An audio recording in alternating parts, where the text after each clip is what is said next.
Alright, so welcome to our brand new series called Daily MCQ Practice. What we do in this lecture series, we cover that day's current affairs through MCQs. So, whatever you covered in your newspaper, whatever important was there in your newspaper, we'll be covering that through MCQs. Now, the benefit of that would be that your current affairs would get revised, which is very important if you have studied that day's current affairs. If you have not studied that day's current affairs, well, they'll get covered.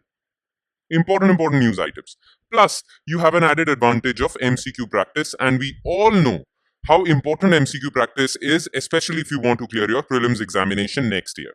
Alright, so we are going to cover today's current affairs through MCQs. I'll be discussing 4 to 5 MCQs daily through this lecture series. Make sure you make this lecture series a part of your daily routine. It won't take more than 10 minutes, but your current affairs would get revised, they would get covered, and MCQ practice would happen. Clear? If you just give me just spare 10 minutes every day, if you just do that for an entire year, well, by the end of 1 year, you would have covered 1200 MCQs from current affairs itself. So your current affairs would be covered. That would be all. Yes, you will have to score more from the other subjects as well. But as far as current affairs are concerned, you need not worry at all in your next prelims examination. All right. That's about it. That's all the introduction I have to share with you. Now let's straight away jump to question number 1. All right. Okay. As you know, PM Sheikh Hasina, Bangladesh's Prime Minister Sheikh Hasina was here in India, and various agreements were signed between India and Bangladesh. Therefore, this question is here. Consider the following statements regarding Bangladesh. India shares its largest border with Bangladesh. Okay. Currently, India has a free trade agreement with Bangladesh. Okay. Bangladesh is the second largest economy of the SAARC region. All right. So, which of the above statements are correct? Now, look. India shares its land border with 7 countries, but the longest land border it shares with is with Bangladesh only. So first statement is absolutely correct. India shares its longest land border with Bangladesh.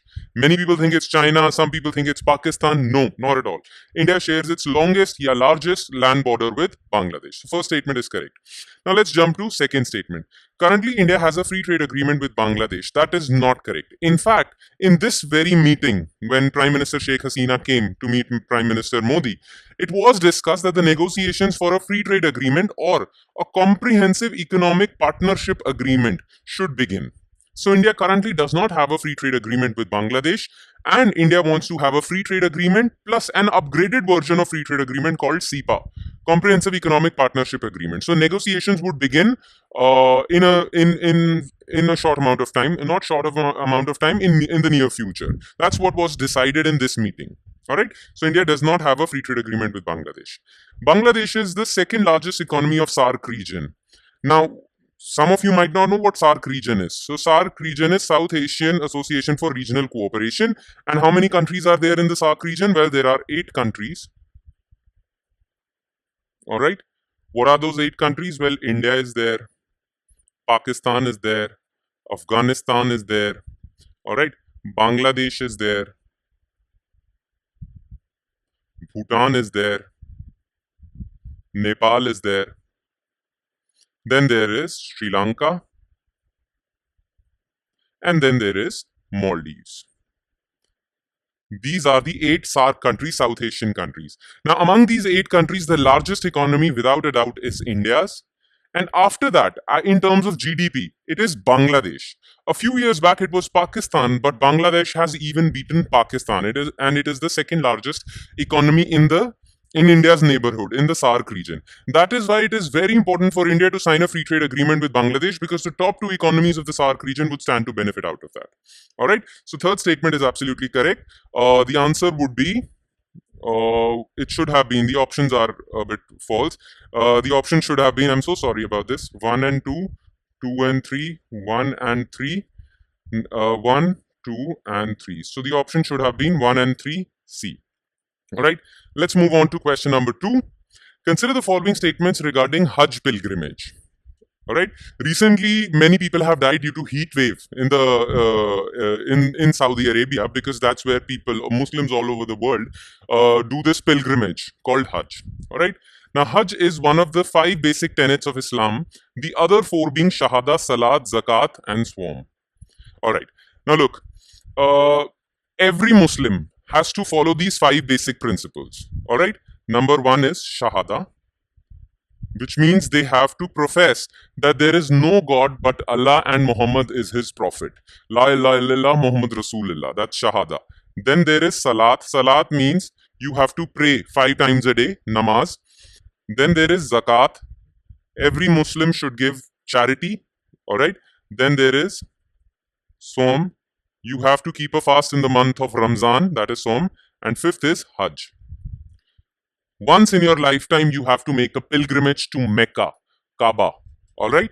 So Hajj. That is what Hajj is. So statement number 1 is correct. The pilgrimage takes place between 8th to 13th of Dhu al-Hijjah, the last month of Islamic calendar. Now, Islamic calendar is different from the modern calendar that we follow, in which there are months January, February, March, April, right? That modern calendar is known as Gregorian calendar. Alright? Islamic calendar is a bit different. Plus, Gregorian calendar is based on the movements of sun. That is why it is called a solar calendar. Whereas Islamic calendar is based on the movements of moon. That is why it is a lunar calendar. So, in this Islamic calendar, there is the last month of Islamic calendar is Dhru al-Hijjah. The 8th date to 13th date of this last month of Islamic calendar is the date assigned for the Hajj pilgrimage. This is absolutely correct. Now, who takes care of the Hajj pilgrimage? Well, Hajj is done at Mecca, and Mecca is in Saudi Arabia. So it's the responsibility of Kingdom of Saudi Arabia to take care of the infrastructure for all the Muslim pilgrims coming for Hajj, right? So Saudi Arabian government allots country-wise quotas for Hajj pilgrimage. That's absolutely correct, because Saudi Arabian government actually allocates quota to each and every country based on the number of Muslims that country has. All right. This year, India's quota was around 1.6 million. So only 1.6 million Muslims could come for Hajj from India. Right. So this is also correct. All statements are correct. The correct answer is D. Okay. Question number 3.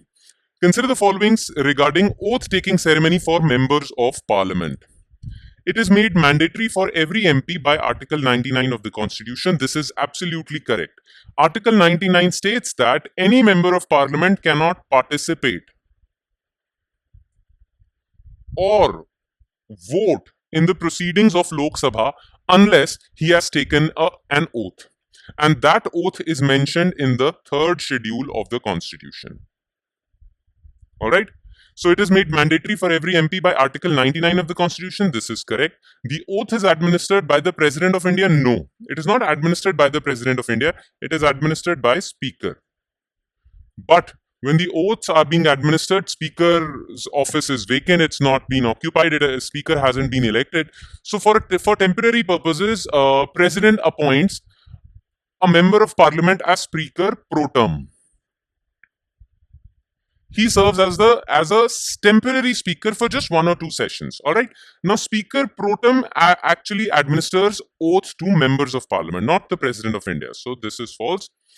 Now, the oath is mentioned in the 2nd schedule. False. It is mentioned in the 3rd schedule of the Constitution. And the MP can take oath in English or any of the scheduled languages. This statement is correct. MP can take oath in English, in Hindi, or any other language that is mentioned in the 8th schedule of the Constitution. That is why we call those languages scheduled languages. And in total, how many languages are there in the 8th schedule? Well, 22. Alright. So this statement is false because of the 2nd schedule word. Otherwise, this statement would have been correct. So this is false. This is false. The correct answer would be only one statement is correct. Alright. And last, consider the following statements regarding GST Council. It is a constitutional body set up by President as per the provisions of Article 279A. Recommendations of the GST Council are binding on both central and state governments. Every decision in the GST Council is taken by 3/4 majority votes. Now, 101st Constitutional Amendment Act actually established GST regime. Alright, 101st Constitutional Amendment Act was enacted in 2016 and the GST regime was operational from 1st July 2017. Alright, now this 101st Constitutional Amendment Act actually inserted an article in the Constitution called Article 279A, which says that President from time to time shall appoint a GST Council. Alright, so GST Council is established as per Article 279A of the Constitution, hence it's a constitutional body. It is set up by the President, so this statement is correct. recommendations of the GST Council are binding on both central and state governments. Well, it was assumed that the recommendations of the GST Council are binding on central and state governments, but Supreme Court, in its landmark decision on May 2022, cleared it up. Supreme Court said that the recommendations of GST Council are just recommendations. They are not binding in nature. All right. So Supreme Court cleared the air. So this is false. Plus, GST Council. Now, who are the members of GST Council? Union Finance Minister, which is Nirmala Sitharamanji in the current context. So she or he is the member of GST Council as well as the chairperson. Then the other members are state finance ministers. Finance ministers of different state governments or any other minister appointed by the state government. All right, those serve as the members of GST Council. Remember, UTs do not have representation in GST Council except the UTs of Delhi and Puducherry because they have governments. They have CM and Council of Ministers. All right, so these people are the members. Now, Union Finance Minister of the center has 1/3 voting share. All the other states have 2/3 voting share. Remember this. All right. And any decision in GST Council shall be taken with 3/4, that is 75% of the votes. If any decision does not even secure 75% of the votes, then that decision shall not be taken. So last statement is also correct. First and three are correct. Only two statements are correct. The answer would be B. All right. And with that, we conclude today's session. Thank you so much for watching, everyone.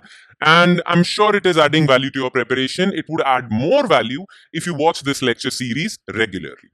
All right, let's conclude this session. I'll see you next time with MCQs from 25th June's newspaper. All right, thank you, everyone.